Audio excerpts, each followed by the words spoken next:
نبی کریم علیہ السلام نے فرمایا، بخاری مسلم میں فرمایا 7 ہلاک کرنے والی چیزوں سے بچنا، اگر ان میں تم چلے گئے تو ہلاک ہو جاؤ گے۔ 7 چیزیں ہیں جو تمہیں ہلاک کر دیں، برباد ہو جاؤ گے، تباہ ہو جاؤ گے، ہلاکت کا سفر ہے یہ، 7 چیزوں سے بچو۔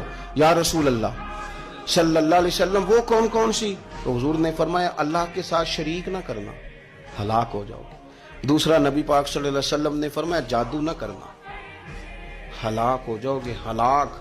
اور یار جسے حضور فرما رہے ہیں ہلاک ہو جائے گا، وہ بچے گا؟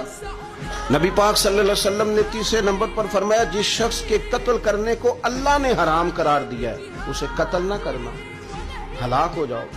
چوتھے نمبر پر رسول پاک علیہ السلام نے فرمایا سود نہ کبھی بھی کھانا، ہلاک ہو جاؤ گے، ہلاک۔ بڑی بڑی دلیلیں دی بینک والوں نے، بڑا سمجھایا تو حاجی صاحب مان گئے۔